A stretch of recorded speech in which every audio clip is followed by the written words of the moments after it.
Well, good morning, everybody. Merry Christmas, Happy Hanukkah. It's good to see everybody. I want to begin today by addressing this week's tragedy. Because of hate, anti-Semitism, and terrorism, lives were lost in Syria, Australia, and at Brown University. My prayers are with the family of these victims, and I stand with so many who hope the light of Hanukkah drives out the horrific hate that we've seen. Now, turning to the topic this week, which is one of the topics, which is healthcare. Let me begin by being very clear and very honest about the state of healthcare today. The Democrats' healthcare program has failed. And I want to remind everybody, what's the name of the healthcare program? Obamacare. This was a Democrat program, and I'm finally excited to see that the Democrats now have got on board with us that the affordable health care is anything but affordable. So, again, Republicans stand united to fix the problem again. But let's not forget where the root of the problem started. Democrats broke it, we will fix it, and happily to do that. Most Americans can't afford Democrats' insurance plan. The plans are riddled with waste, with fraud, with abuse, and if we're being honest, they only work for one group, big insurance companies. Democrats' health care plan doesn't work, it's never worked. So Republicans are pursuing options that do things a little bit differently. First, we're working to fundamentally lower costs through reforms like cost-sharing reductions. You'll see a common theme, lowering costs versus subsidies. We want to lower premiums for all Americans. Second, we're proposing options that actually expand access to all Americans. When Democrats passed their disastrous health care law in 2010, they promised that if you like your plan, you can keep it. They promised choice. They promised you low costs. Not a single one of those promises were true. Not one. In fact, healthcare premiums have risen over 60% since the implementation of the Affordable Care Act. And I ask you this, profitability from the insurance companies are 600% greater since Obamacare. Has your income increased 600%? Ask yourself that. I know mine hasn't. Here's the difference. Republicans are fighting for a solution. Democrats actually want this issue. They want health care to be an issue. Republicans actually want solutions for Americans to bring down premiums, not subsidies. That's why Democrats are refusing to rally around real reforms. Instead, they're embracing the very broken system of which they created. But this has been true all year. Democrats have pushed political issues while Republicans have actually delivered solutions. No one's talking about the border today, right? Why is that? It's because we fixed it. The border's closed. People are safe. But you don't hear anyone talking about that because Republicans fixed it. Republicans delivered bigger paychecks by eliminating taxes on tips, taxes on overtime, taxes on Social Security. Republicans delivered lower gas prices by cutting regulation and expanding permitting reform. Time and time again, Republicans delivered results for the American people, real results. And we're just getting started. When we return in the new year, we're going to see a continued focus and push for lower costs and bigger paychecks because that's what the American people need from us. That's what they want from us. Now, with that, I'm going to turn it over to Representative Marionette Miller-Meeks, who is a veteran and a doctor who's actually been the leading voice here in the Republican healthcare solution. Marionette? Well, I thank Chairwoman McLean, but also Speaker Johnson, Leaders Scalise, Whip Emmer. It's an honor to stand with the House Republican leadership to talk about one of the biggest issues facing American families today, and that's the rising cost of health care. As Chairwoman McLean said, I'm an Army veteran. I was both a nurse and a physician, and I'm the only member of Congress to have served as the state director of the public health department. Not only is this issue important to me, I started my journey as a doctor because I was burned at 15 years old. So it was healthcare and the need for healthcare that drove what I do today. And I spent my career treating patients and fixing broken systems, solving problems, and I can tell you, thanks to the Democrats' failed policies, which they now admit, our healthcare system went from ill to the ICU. For 15 years, the Unaffordable Care Act, also known as Obamacare, has done the opposite of what it promised. President Obama promised to lower premiums by $2,500 and to bend the cost curve down. Has that happened? No. Not in the past 15 years, and it won't happen if we just continue to pass subsidies on to profitable health insurance companies. It doesn't even include out-of-pocket cost. It's not sustainable, and it's not working. Republicans want to lower health care costs for everyone, not just a select few, and not just to continue to subsidize profitable insurance companies. Our plan, the Lower Health Care Premiums for All Americans Act, is the Republican solution to this crisis. It doesn't throw more taxpayer dollars at insurance companies. It puts patients and doctors in the driver's seat.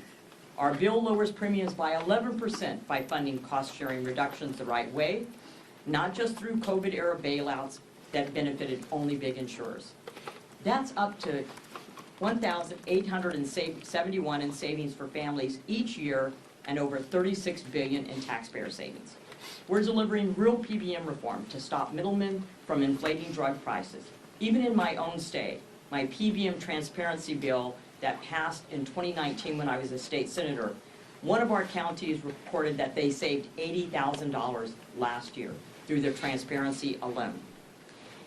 We want to give small businesses the ability and the power to negotiate better deals. That alone will save taxpayers $2 billion, but most importantly, save small businesses.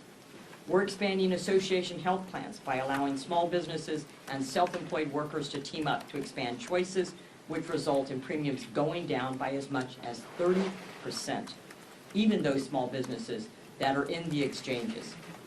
As we're strengthening choice arrangements so more small businesses can afford to offer coverage and more workers can choose a plan that fits their lives and their budgets. This is a plan for working Americans, not for profitable insurance companies. It's about lowering costs, increasing access, and restoring sanity to our healthcare system.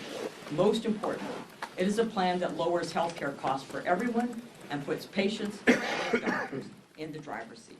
Thank you, and I look forward to getting this bill across the finish line and to the American people. Like our conference chair, I want to start by offering my condolences to the families of the victims of several tragic events over the weekend. The shooting at Brown University that took the lives of two promising young students. The vicious ISIS attack on our service members in Syria that claimed 3 American lives. And finally, the horrific anti-Semitic terrorist attack in Australia that killed 15 innocent people at a Hanukkah celebration. Our hearts are heavy as we grieve the evil that was put on display this past weekend, and we continue to pray for the full recovery of those injured and for the comfort of the families whose lives are now forever changed.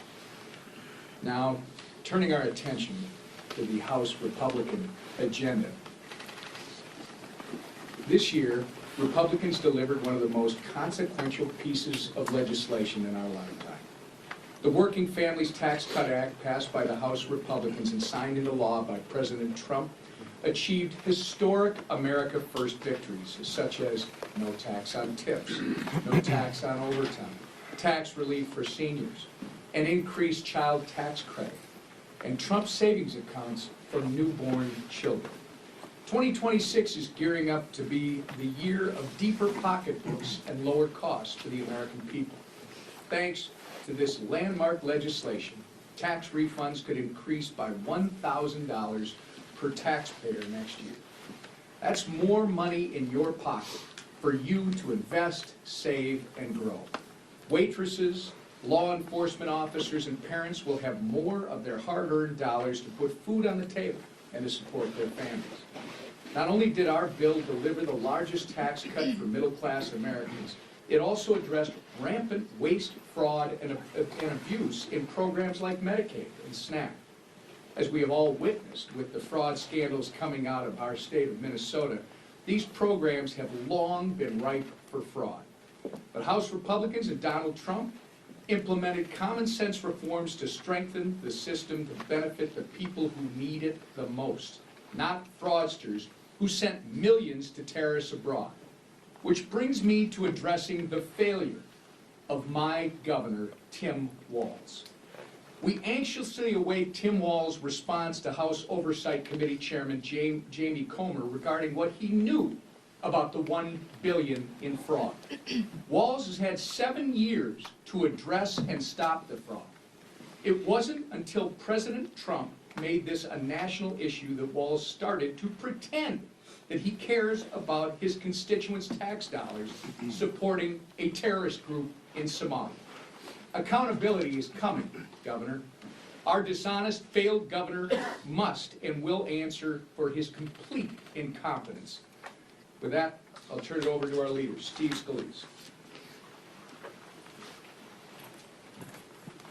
Thank you, Wes. My prayers go out to all those killed in so many different horrible tragedies. I mean, here in America, Brown University, you look at our two Army soldiers that were killed, the anti-Semitic attacks on the other side of the globe. Just remind you, during this Christmas season, this Hanukkah season, it's a special time. It's a time we celebrate, but it's also a time where evil still lurks here and all around the globe. And we just pray for those who have been murdered, harmed, injured.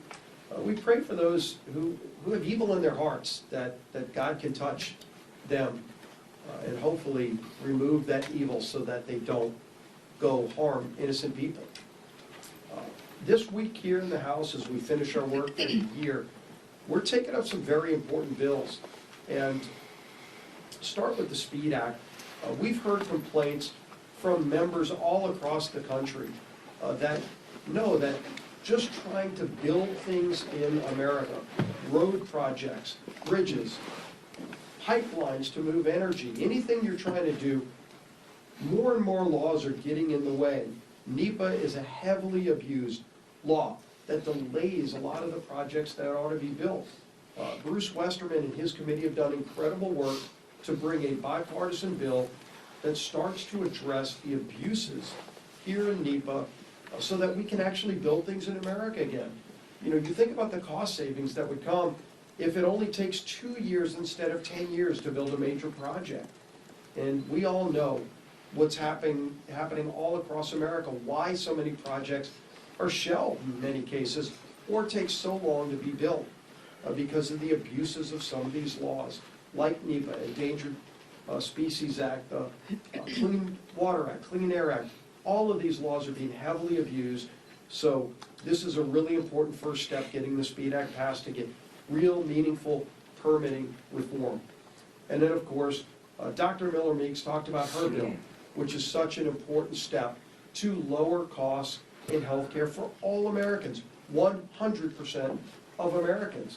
While Democrats only care about bailing out insurance companies and focusing on less than 10% of Americans that are in the Unaffordable Care Act, we're focused on lowering premiums for all Americans.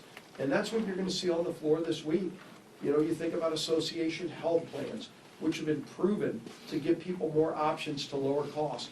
The Choice Act, which, you know, while everybody complains, they say, why would I watch TV commercials? I see this gecko lizard, and I see the emu, and I see all these other animals out there selling health, they're selling car insurance, they're selling homeowners insurance. Why aren't they selling health insurance?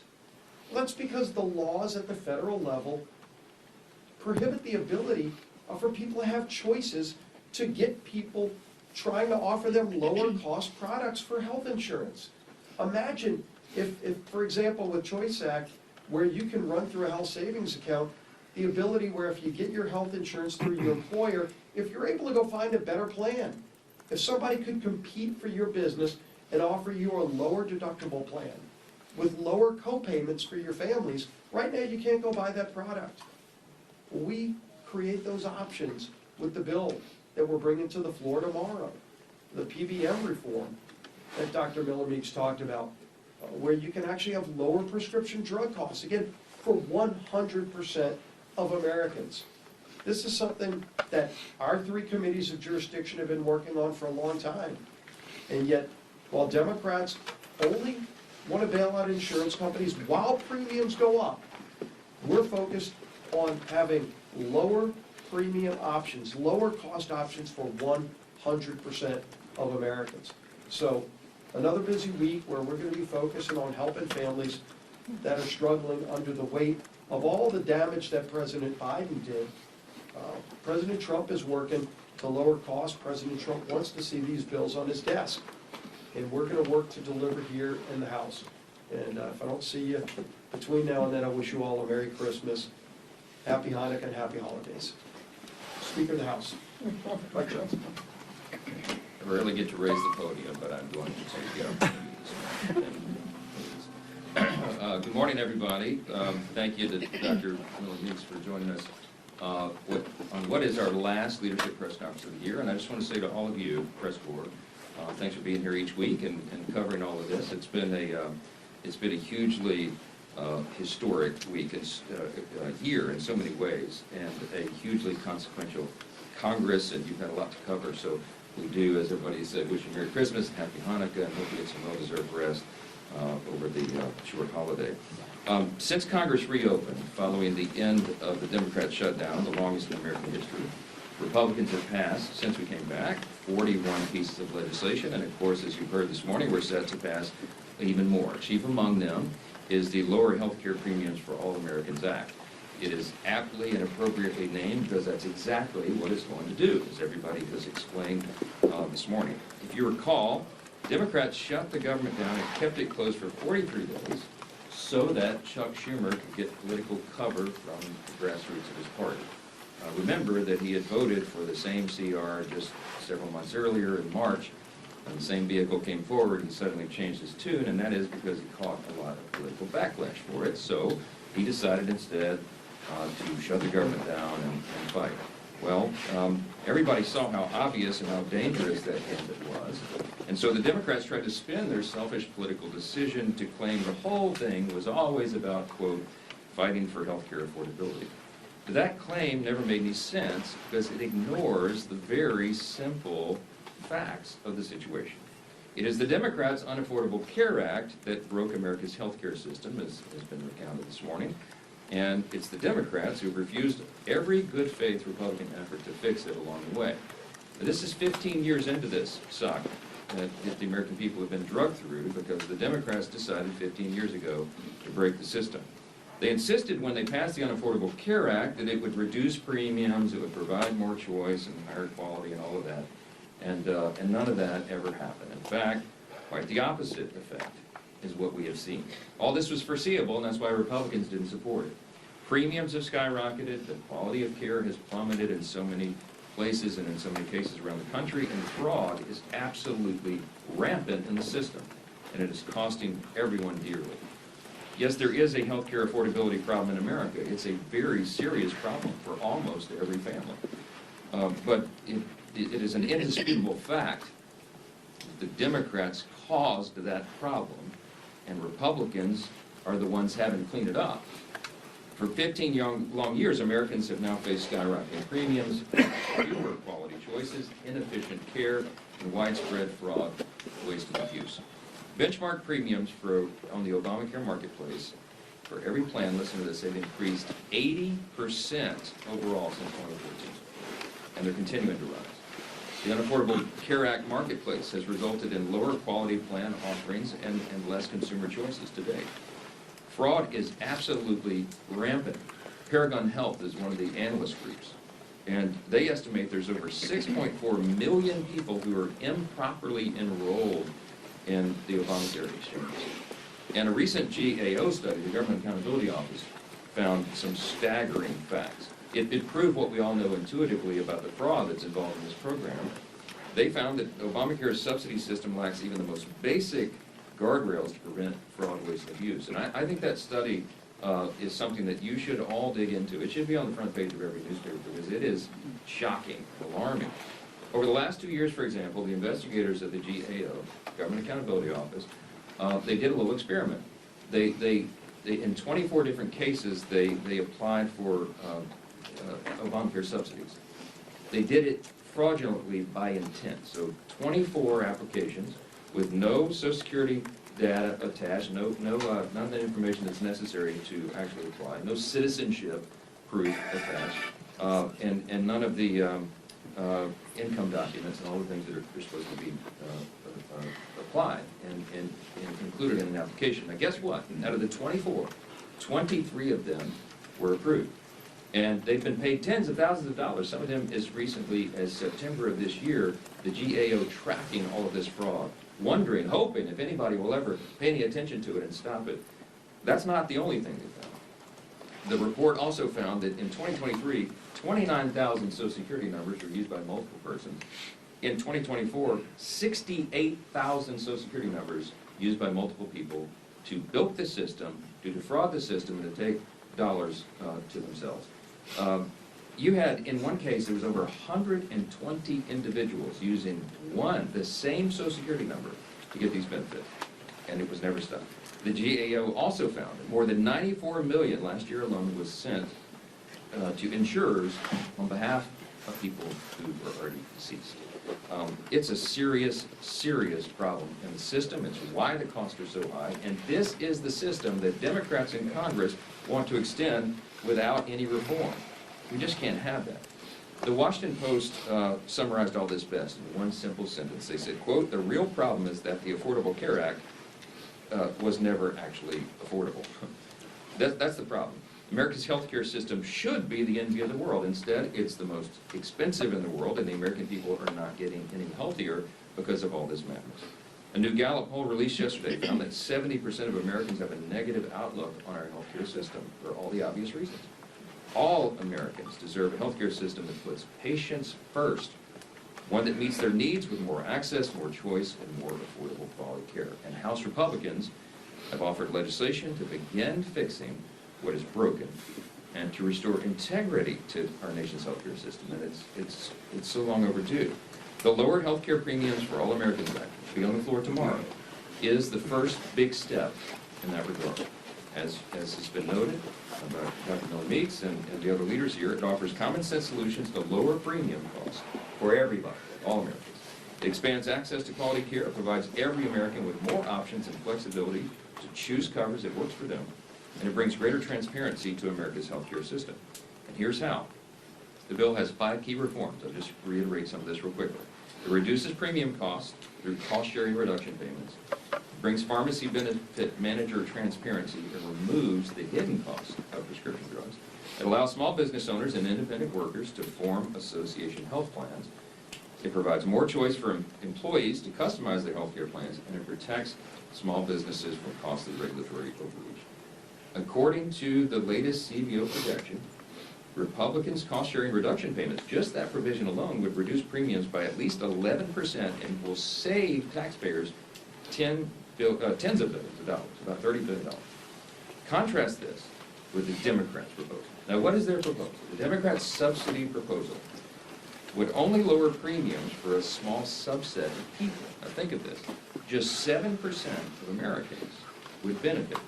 When they passed the COVID-era enhanced subsidy, enhanced premium tax credit, okay, it would only affect, and only did affect, 7% of American people.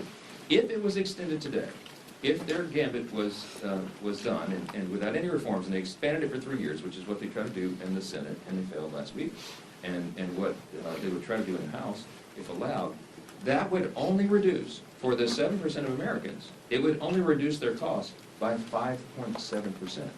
Okay, this is not some solution to the problem. It's just adding more money, it's further subsidizing a broken system, and the subsidies go to insurance companies. They're not trying to solve the cost problem. They're trying to hide that, and it's not the way to fix it. It would also, by the way, cost taxpayers, if the subsidy was extended, would cost American taxpayers $350 billion over the next 10 years. Again, the proposal doesn't lower healthcare costs in any way. It only hides the true cost of the failed law. I'll remind you, CSR payments are not a new idea. In fact, in 2017, the thing that we're going to put on the floor tomorrow, a big part of that, 196 House Democrats, many of them still in Congress, wrote a letter in support of that very idea. Exactly what the Republican bill this week will accomplish. Now, they won't tell you that this week. I'm certain they're all going to vote against it. Why? As was said here many times this morning, they do not want a solution. Democrats do not want a solution.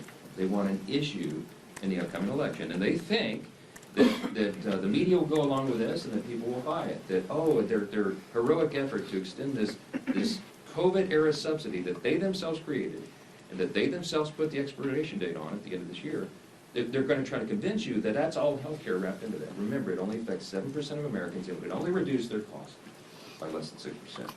Democrats also had a chance to support our provision in the working families tax cut. In the bill. The House Democrats voted against it, and the Senate Democrats stripped it out. That cost-sharing reduction reduced everybody's premiums by almost 12%. And the Democrats fought to take it out. This is something that we're going to do this week. The Lower Health Care Premiums for All Americans Act is going to accomplish exactly what the title says. If it becomes law, premiums will decrease, access will increase, and every American will have more options and flexibility to choose the coverage that works best for them. It's called the free market, and we're the ones that advance those ideas. More options, lower costs. That's what the American people demand and deserve, and it is only the Republican Party that is presenting any ideas to do that. The Democrats want to keep subsidizing the broken system. We're fighting for that, and we will. I'll just close with this. In 2025, as I said, was a marquee, a landmark year. I want to remind you all there's something noticeably absent from our end-of-year duties here. Normally, or at least in the past before I became speaker, we would all be here with so much angst and drama and everything about the dreaded end-of-year Christmas omnibus spending package. You have not been able to write about that for now the third year because we broke the fever. We both broke the Christmas omnibus fever, and we're getting back to stewardship and regular order, and we're very proud of that. The third consecutive year, we've avoided that terrible congressional Christmas tradition, and we're getting everything working here again. Fixing the appropriations process has been a goal for me and this leadership team. It's been a goal for Chairman Cole at Appropriations and his leadership team, and we're well on the way to rebuilding that muscle memory. House Republicans have shown up every day and delivered real results for the American people, and we're going to continue to do so. We are excited about the years ahead. We look back now on what we've done all this year. We obviously passed the Working Families Tax Cut, the big beautiful bill, the most significant piece of legislation that Congress has considered in my lifetime. Stephen Miller's had a quote that summarized it pretty well. He said, quote, "Each and every one of the individual titles in that bill will be considered one of the greatest achievements in the history of the conservative movement." They are conservative policies, but they benefit every American, and everyone will be seeing and feeling the effects of that in the first and second quarter of next year when all that becomes implemented. Here's, by way of reminder, real quick, legislation included the largest tax cut in American history, permanent extension of the reduced estate tax, Medicaid program reforms, expansion of SNAP work requirements, increased border enforcement and funding, no tax on tips, no tax on overtime, increased standard deduction for seniors, tax-free savings accounts for every child born in America, business tax provisions to incentivize investment and innovation and broaden the pathway out of poverty for more people. Wages will be increasing and costs will be going down. Many of these landmark provisions are set for implementation in the first, second quarter, as I said, and all boats will begin to rise. Just last week, Treasury Secretary Scott Bessent predicted $100 to $150 billion in new tax refunds, between $1,000 and $2,000 per household. And most of the estimates say that the average American household will have their take-home pay increase by at least $10,000. These are real, tangible benefits that this bill is going to offer to tens of millions of American families, and we're excited about what's ahead. It's just one more example of the many positive and transformational outcomes that we want to see going into the next year. So far, House Republicans have passed 413 bills this year. We've codified 68 of President Trump's America First executive orders. We've repealed 23 Biden-era maddening regulations under the Congressional Review Act resolutions. We clawed back billions in wasteful spending through rescissions and opened numerous investigations into President Biden's failed administration. And we look forward to continuing all of that work when we return in 2026 and we go into an epic midterm election cycle. With that, I'll take a few questions. Mr. Speaker. We'll go to Bill Maloof. What you doing on the front row, man? See you. Thank you, Mr. Speaker. Ahead of Jack Smith's deposition tomorrow, there's a new report out this morning that DOJ is getting ready to hand over Congress a batch of emails, specifically to the House Judiciary Committee. And in those emails, they allege, it says that the FBI warned the Biden DOJ that there wasn't probable cause to raid Mar-a-Lago. Are you aware of this? Are you expecting to get these emails later today? What's your response? I've heard as much as you just reported there, and I have not had an opportunity to review any of that yet, but it would verify and I think affirm much of what we understood from the very beginning. As you all know, I used to serve on the House Judiciary Committee before I was made Speaker in October of 23, and we spent a lot of time uncovering just the complete and total weaponization of the Department of Justice under the Biden administration. They used it to go after political enemies, and chief among them was, of course, Donald J. Trump. And they abused the system, and to me, the great harm of it all was that they really eroded the people's faith in our system of justice itself. I mean, that's the most dangerous thing. If people don't believe that our justice system is actually equal justice under the law, that Lady Justice is actually still wearing the blindfold, that everybody gets the same treatment under the law, it's a really serious challenge for a constitutional republic. And so this is some shocking revelations to a lot of people. It's not to us. We knew, we understood that this was happening the whole time. The evidence, I think, and I expect will verify all of that. And there's going to have to be appropriate accountability. I mean, accountability is key. It's important. Because if you're going to restore the people's faith in the justice system, you have to show them that there are serious consequences for people like Jack Smith, who abuses that system.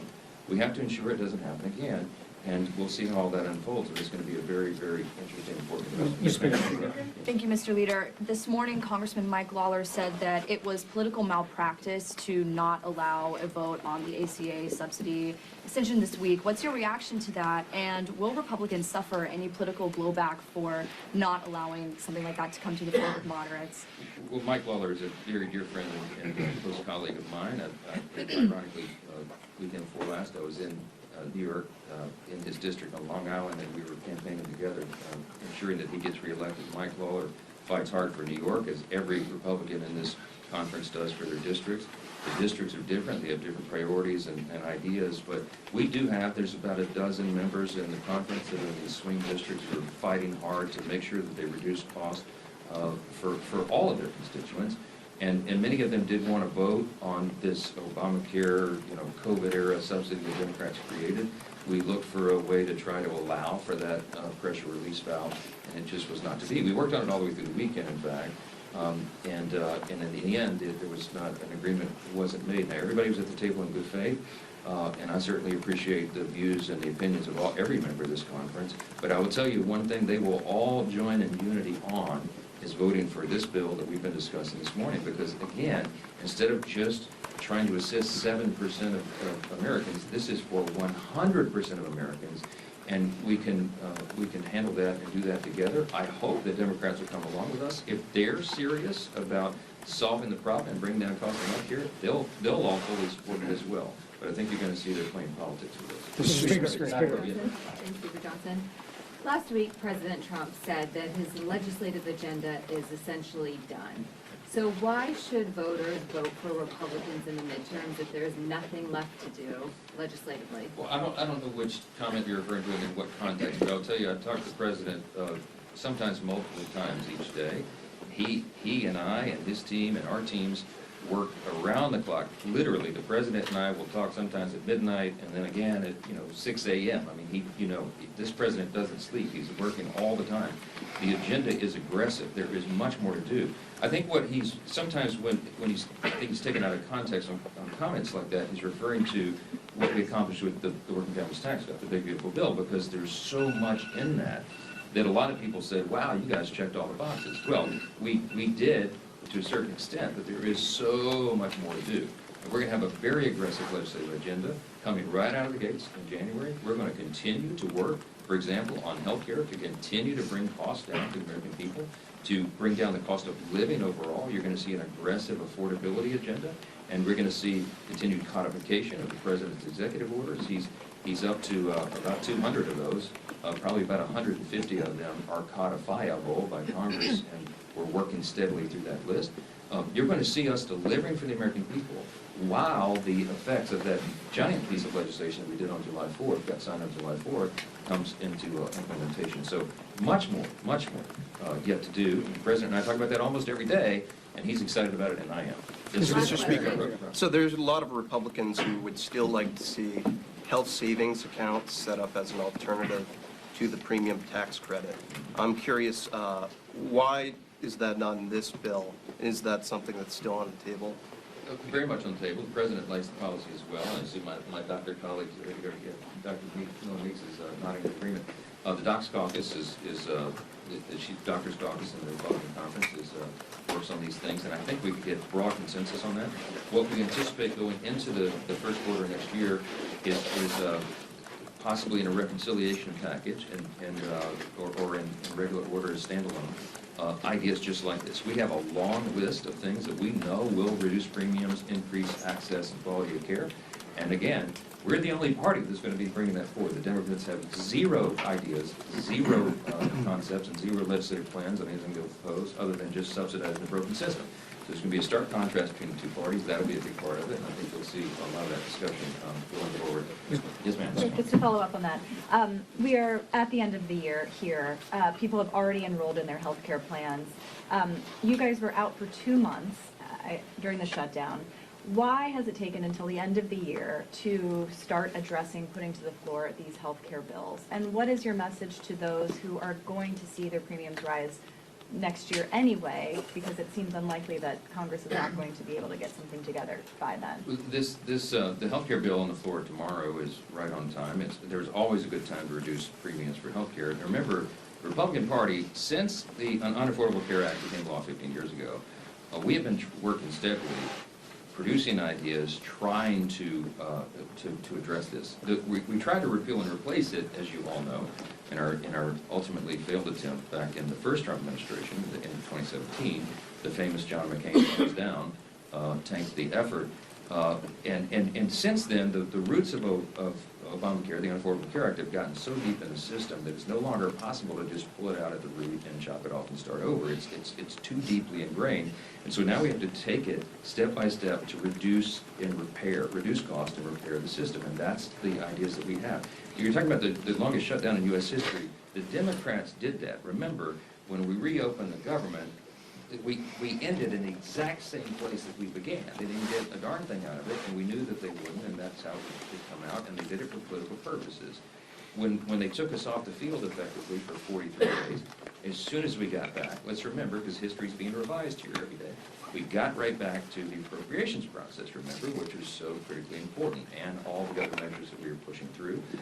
We got done on that steadily through the year, and then we turned the attention to healthcare, knowing it was coming at the end of the year on the subsidy and that new ideas would be presented. We didn't start this in October, November, or December. This is something the Republican Party's been working on for years. I've mentioned in here before, when I was chair of the Republican Study Committee, the largest caucus of Republicans in Congress, we had 158 members back in 2019. We produced a 2-volume set on conservative common sense solutions to fix healthcare. We've never been able to get the votes to fix it because the Democrats have been unwilling to go along. And you can go back and look at the record and show over and over, all they want to do is continue to throw taxpayer dollars and subsidize the broken system. The reason the premiums are up 80% since the bill was passed by the Democrats in 15 years ago, it is because they're further ingraining a broken system. So it's up to us to fix it. This is one piece, one part of that.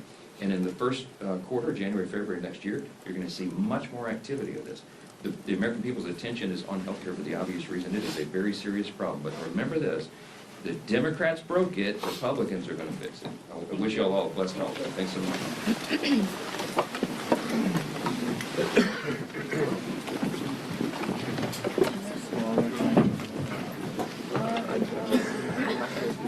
Got all that?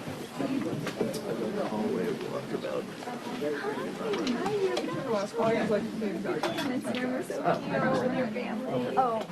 I was like, you know, family, I cannot. Oh, not even, oh my God. You should have seen how many.